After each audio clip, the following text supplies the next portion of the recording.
Ya, ahora sí. Bien, ahora veremos los primeros componentes del tema número 5, que son consideraciones sobre el desarrollo del turismo en el medio ambiente.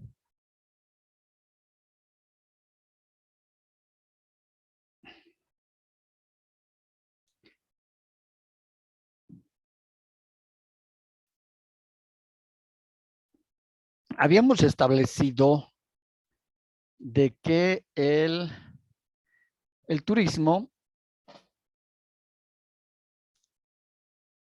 va a generar siempre impactos negativos sobre el medio ambiente. Y lo que la planificación tiene que prever es de que estos impactos ambientales sean lo mínimamente disturbantes, ¿no? A ver, si nos ponemos a pensar, cualquiera que fuese el atractivo natural, pongamos un río en la selva. Entonces, en el río, por ejemplo, el producto turístico va a consistir en hacer un recorrido fluvial por el río por 10 kilómetros o 20 si quiere. Entonces, necesitamos, en primera instancia, el transporte, que en este caso van a ser las embarcaciones. Ahora, el hecho de tener que los turistas se trasladen por embarcaciones, lógicamente que va a impactar en las aguas del río.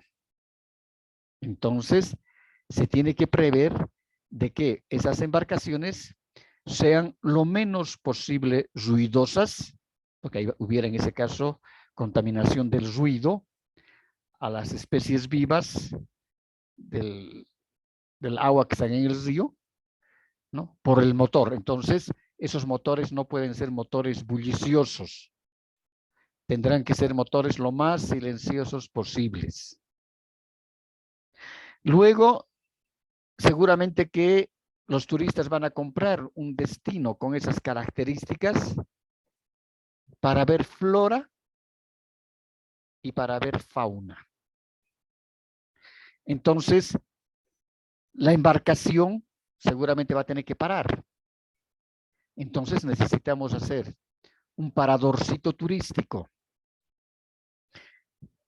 tipo puerto, muy sencillo, con madera, etc. El barco llega ahí, los turistas bajan y seguramente que va a haber una rampa o un tipo mirador, ¿no?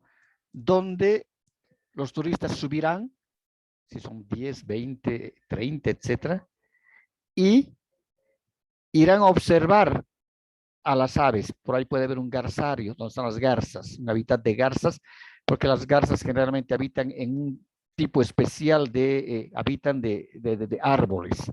Y son miles de garzas que están en unos 4 o 5 árboles, ¿no?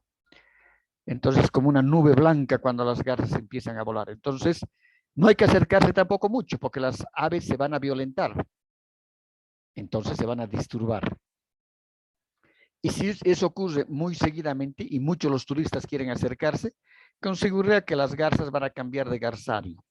Es decir, van a buscar otros árboles que tengan las mismas características alimentarias y también espacios de reproducción para las aves y se van a entrar más al monte. Entonces, ahí sí que nadie los va a ver. Entonces, hay que justamente precautelar, ¿no? Y que no haya repercusión en el medio ambiente ni en las especies. Entonces seguramente que se hará el observatorio, el miradorcito para que, y en este mirador tendrá que estar construido porque hemos dicho qué importantes son las instalaciones, ¿no? Y el diseño de las instalaciones.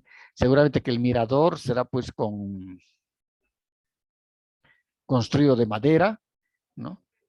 Será bastante alto, que puede estar ubicado entre 2 o 3 árboles sin afectar también el tronco de los árboles, hacer el mirador, tendrá que tener un techo de jatata, de hojas de palmera, porque si no se van a ir a cocinar el cerebro los turistas con el calor. Entonces hay que poner binoculares, es decir, largavistas para que puedan observar a lo largo. Si los grupos van a ser de 20 personas, necesitamos 20 largavistas, necesitamos donde los turistas se puedan sentar, ¿no? Taburetes con torniquetes, puede haber turistas chatos, puede haber turistas altos, etcétera.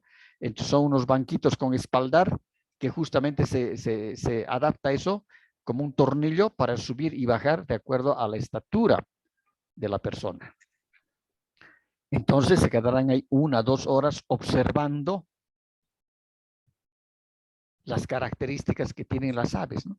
Porque por eso están comprando ese tipo de producto turístico, que es un producto turístico especializado.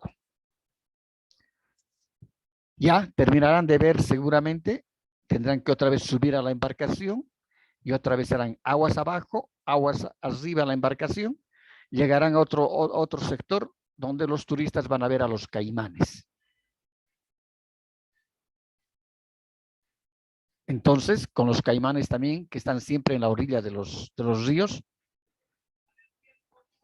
para eso ya el responsable, en este caso el municipio para quien se ha elaborado el plan de desarrollo turístico, si esta va a ser una actividad, va a tener que hacer una pequeña como perforación, no perforación, sino como una pequeña laguna a la orilla del río. Entonces, hay que horadar un poco el río y también la parte de la parte donde está el río, circundando el río, es decir, si aquí tenemos el río, entonces tendremos que horadar aquí.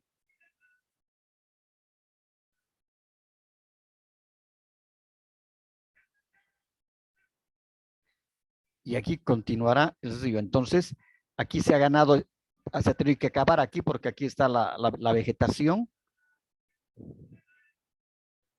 Toda la vegetación está aquí. Entonces, aquí se ha hecho como una pequeña laguna donde el agua va a entrar, va a circular y va a continuar. Entonces, los caimanes van a tener mayor opción de poder estar acá, en la laguna. Porque generalmente los caimanes están siempre en las orillas, donde hay un poquito de playa, arenisca, ahí están los caimanes.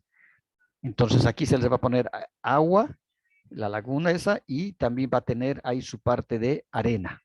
Entonces, aquí van a ver un montón de caimanes.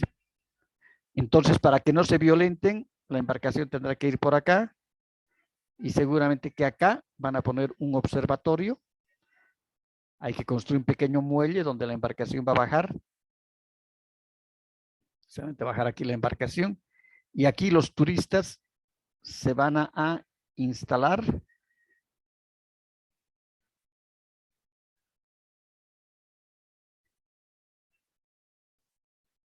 en un mirador y desde acá podrán observar a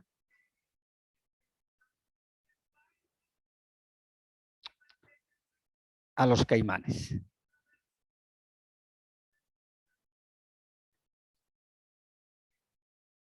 Entonces, la observación aquí, a los caimanes.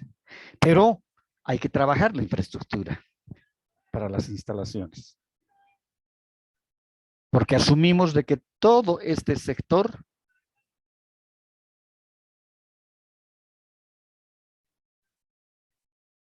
todo es vegetación. Entonces, ¿dónde los turistas van a bajar a ver si no hay un observatorio para poder ver a los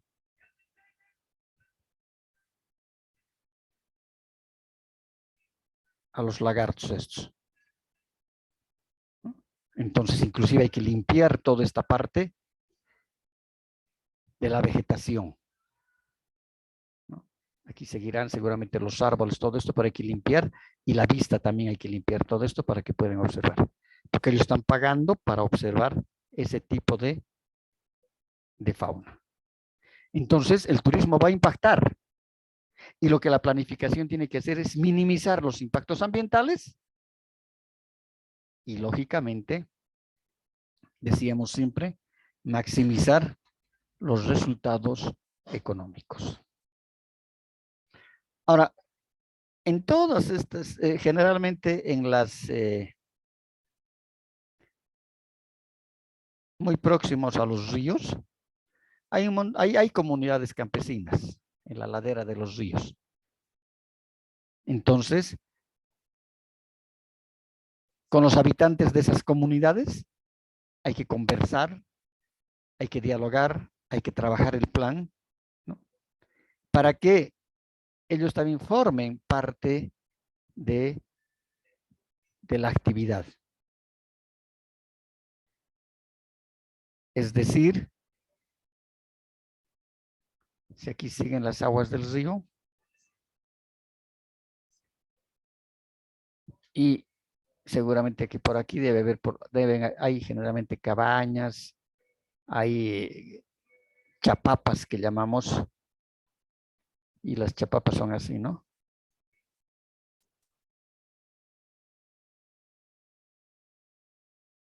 Y las chapapas son así porque todas estas son, el techo son con palma, hojas de palmera, palma. Entonces, ellos también pueden formar parte de la actividad porque van a vender tal vez algunos refrigerios, artesanías, alguna cosa a los turistas. Si es así, y después de que los turistas ven en la embarcación o ven en el mirador todo esto, regresan a la embarcación y aquí habrá que hacer otro muellecito muy simple y aquí habrá que hacer una chapapa grande, hay que construir esa chapapa.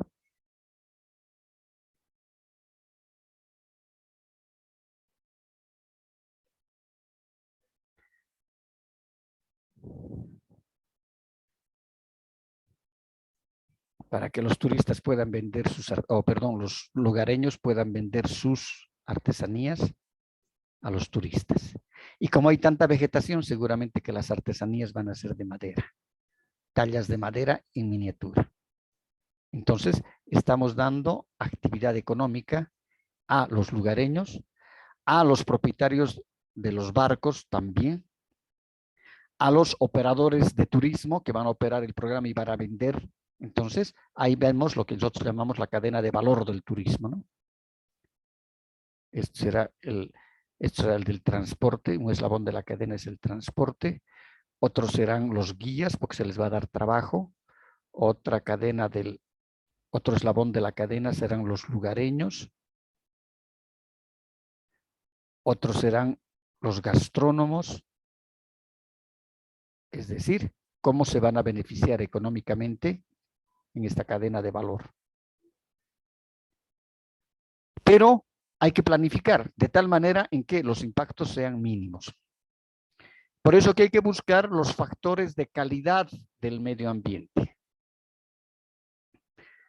Y esos factores de calidad tienen que estar también trabajados para que no hayan impactos, como decíamos a un principio.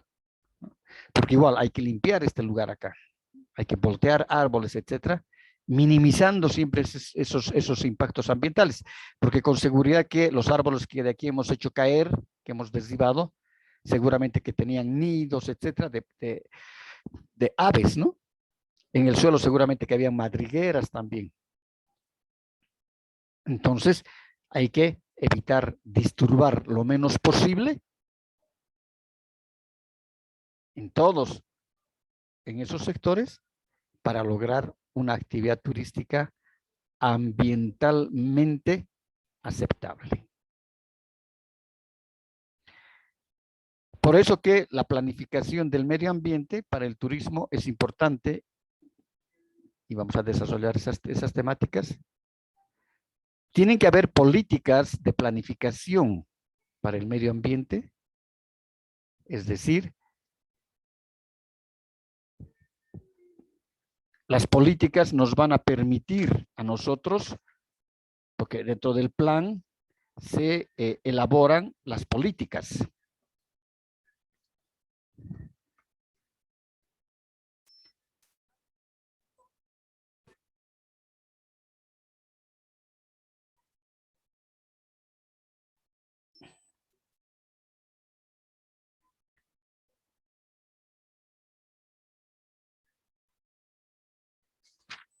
En plan 1 hemos, a ver, estoy buscando eso, en plan 1 hemos tenido que haber llevado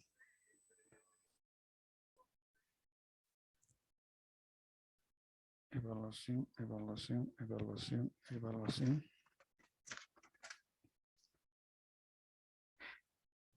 Nuestro tema 7 fue consideraciones de política del turismo. Y ahí es cuando nosotros habíamos establecido cuán importante, el anterior semestre, cuán importantes son las políticas del turismo para lograr armonizar los intereses de todo. ¿Qué es una política del turismo? Habíamos dicho. Es una intención. Pero esa política, para que sea como tal, para que sea realmente una política y no quede como una intención solamente, esta política tiene que tener y tiene que estar sustentada por leyes. Porque hemos dicho, la ley se cumple.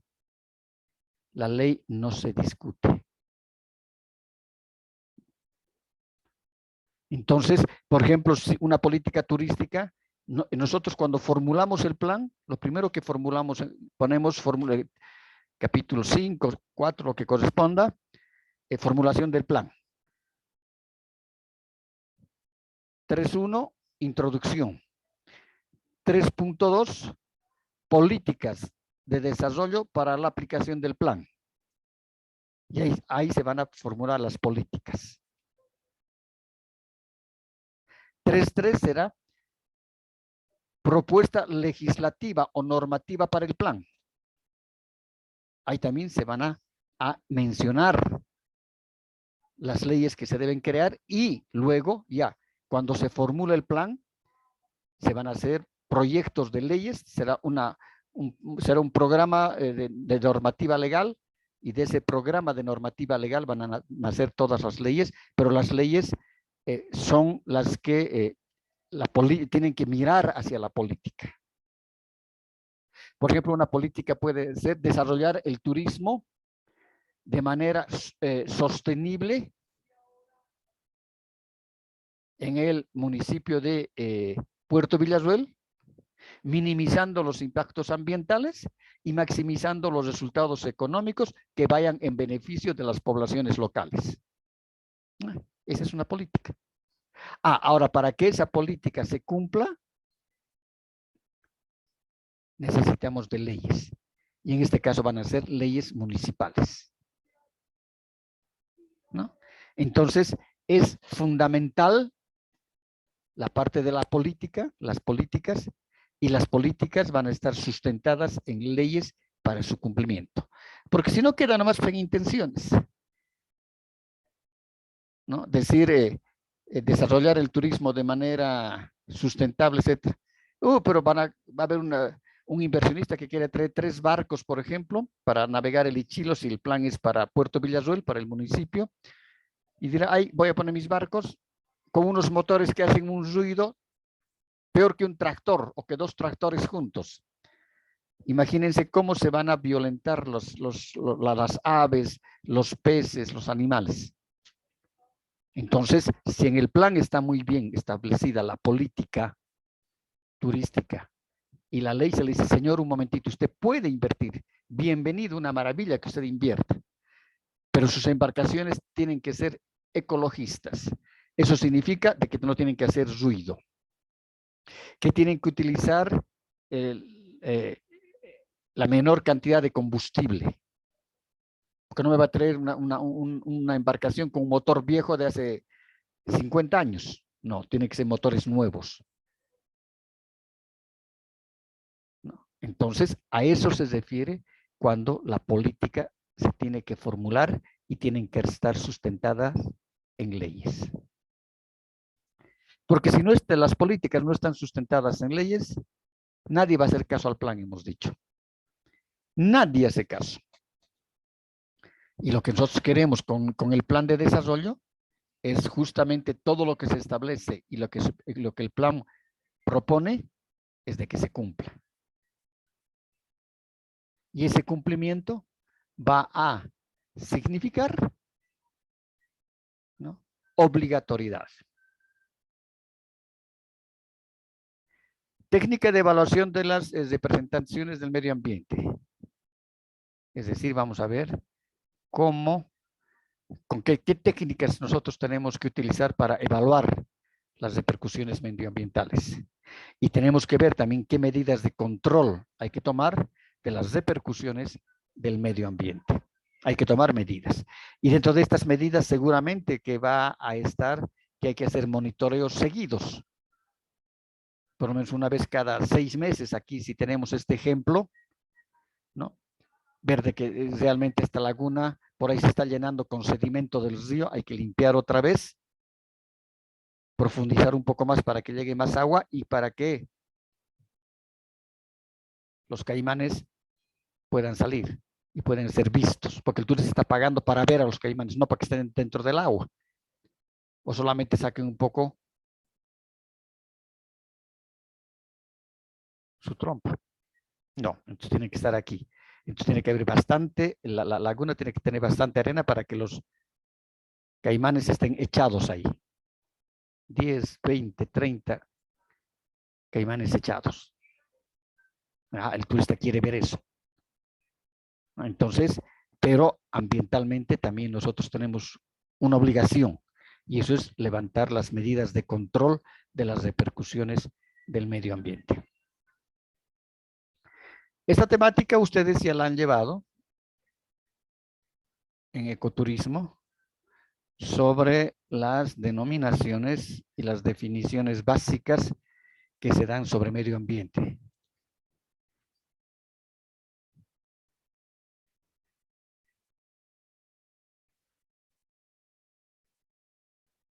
Una definición básica es proporcionar simulaciones en entornos físicos que están formados por componentes naturales y artificiales, ¿no?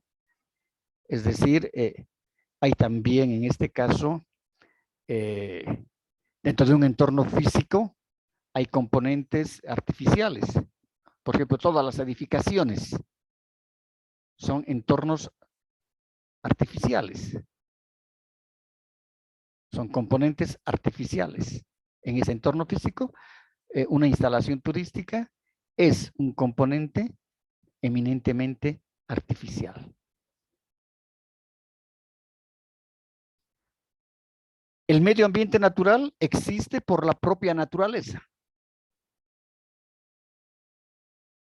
Es decir, lo que se tiene que buscar cuando se define qué lugar espacial, o en qué lugar espacial constituye el atractivo turístico, hemos dicho que tiene que buscarse fundamentalmente que sean lugares donde haya la menor contaminación ambiental. Puede ser contaminación en aguas superficiales, contaminación en aguas subterráneas, contaminación en el aire, contaminación por ruido, contaminación por basura, contaminación, la auditiva es la del ruido. Si uno va y compra un producto turístico con estas características, es que está yendo a escuchar, escuchar la selva, los pájaros, los animales, los graznidos, etc. La caída del agua, a los ríos, el susurro de los ríos. Uno paga por eso, el turista paga por eso, porque quiere escuchar, estar en contacto con la naturaleza. Entonces, lógicamente, que hay que buscar que ese medio ambiente sea lo más naturalmente posible. Es decir, de que el hombre no haya intervenido mucho para transformarlo. Dentro de este medio ambiente, habíamos visto también de que constituyen atractivos turísticos el clima, la flora, suelo, la fauna, etc. Y eso significa de que cuanto más natural es ese medio ambiente, lógicamente que las características climatológicas también nosotros tenemos que buscarlas que sean lo más beneficiosamente posible, ¿no? No pueden ser, es decir, extremadamente cálidos ni extremadamente fríos, a no ser que fuera un destino para esquiar. Ahí va a ser, pues, va a ser 10 grados bajo cero. Ahora, si los climas son extremadamente cálidos, calientes, los turistas pueden caer en un estrés térmico. Y nosotros utilizamos fórmulas matemáticas para determinar justamente las características climatológicas y que son aptas para la actividad turística. Y se toman en cuenta las variables temperatura, precipitaciones pluviales, nivel de insolación del sol, nivel de evotranspiración y corrientes de viento. Entonces, a esas se les da una denominación numérica. Se aplica la fórmula y aplicada esa fórmula se tiene un resultado. Y ese resultado se contrasta con la tabla de indicadores. Y dice si el resultado es de 10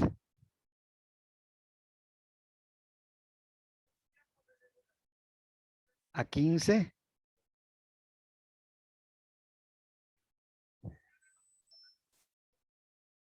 es óptimo para la actividad.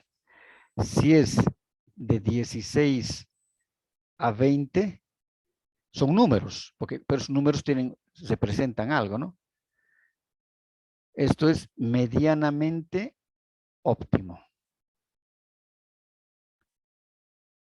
De 21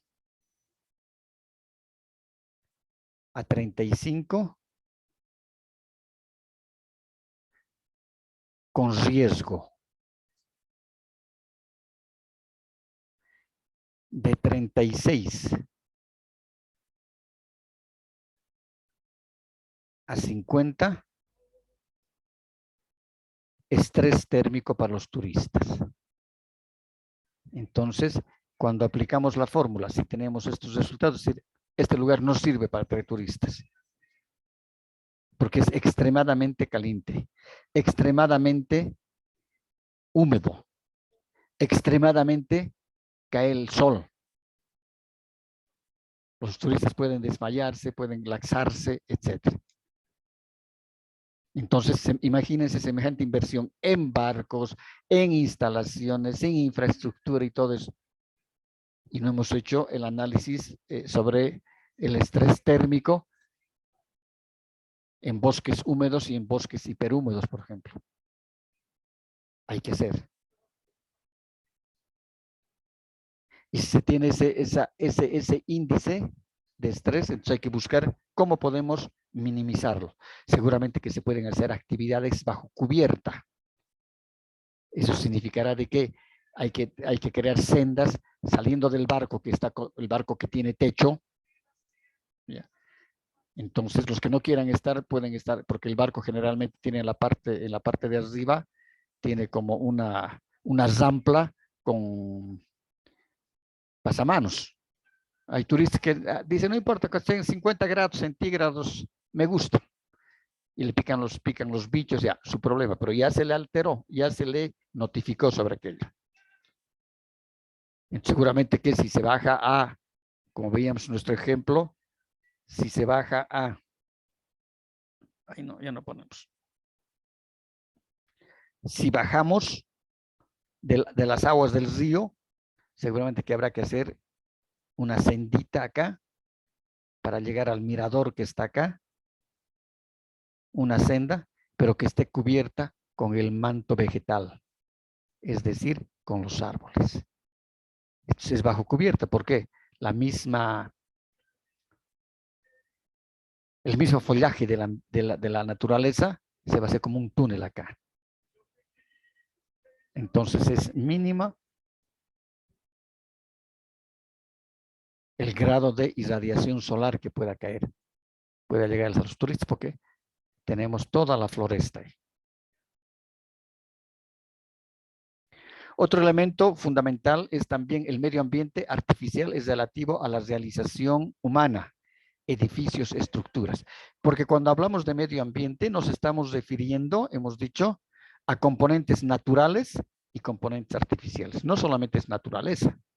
El medio ambiente está constituido por seres bióticos, abióticos, seres con vida y seres sin vida. Está constituido por componentes naturales y componentes artificiales. Y dentro de esos componentes artificiales tenemos todo lo que el hombre ha creado, la infraestructura, los edificios, etc. Un análisis exhaustivo del medio ambiente incluye también factores socioeconómicos y culturales. Es decir, que una parte del medio ambiente también es la parte cultural. Porque medio ambiente significa todo lo que rodea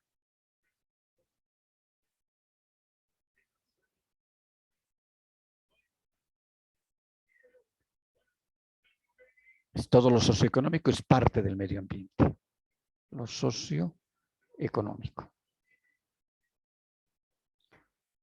Entonces, incluyen también estos factores, porque medio ambiente, decíamos, es todo lo que rodea a las personas. Todo lo que nos rodea. Medio ambiente, medio, lo que rodea. No solamente es naturaleza, sino también la realización humana, ¿no? Ambientes artificiales. Preguntas.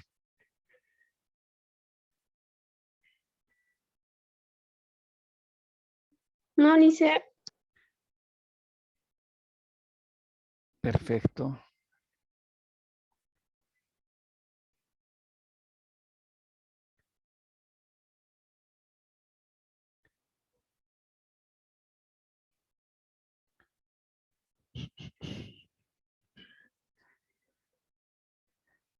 Ahora, ¿cuál es la relación que existe entre el turismo y el medio ambiente?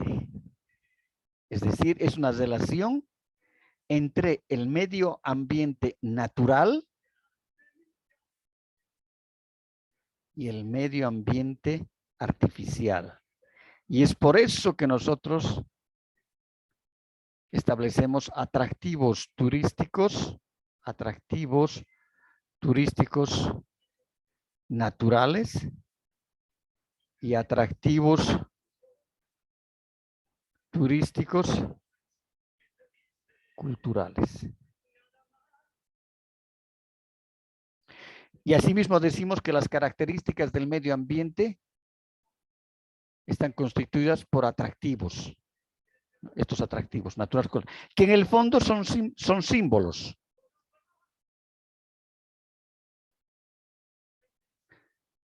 Pero están constituidos por estos atractivos. Además, la relación entre turismo y medio ambiente tiene que ver mucho con la infraestructura e instalaciones que van a formar parte del medio ambiente. Por eso que en el anterior tema veíamos qué características deben tener las instalaciones y la infraestructura. Y decíamos tienen que estar normadas, que tienen que ser lo menos disturbantes posibles, que tiene que haber una cobertura solar amplia. Y si son espacios artificiales, pues si va a ser dedicados a la actividad turística, tienen que tener áreas de parqueo, áreas de accesibilidad amplias. Y ahora mucho más, ¿no? Con el problema del COVID, para evitar justamente la aglomeración. Y hemos dicho, siempre el turismo va a producir impactos. Y siempre van a haber impactos negativos.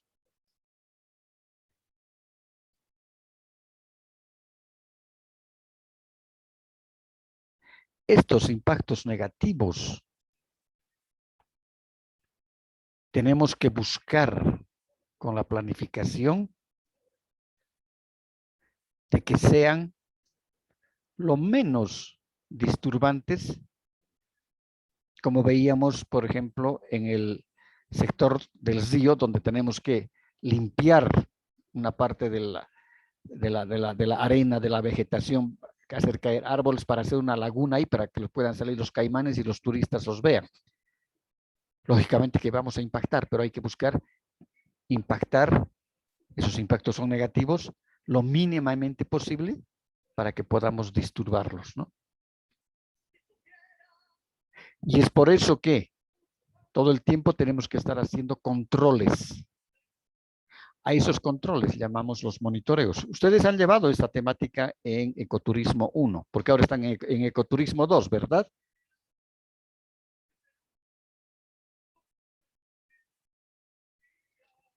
Jorge, Duchen.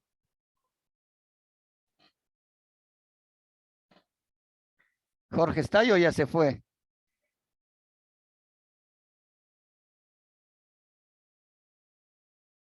Jorge. No hay.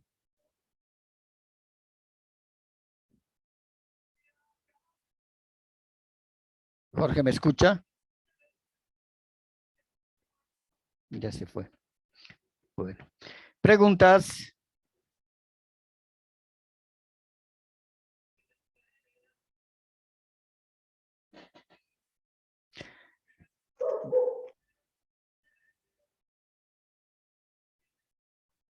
Bueno, no habiendo preguntas, entonces nos vemos la siguiente clase. ¿De acuerdo? Hasta luego, Lice. Hasta luego. Hasta luego.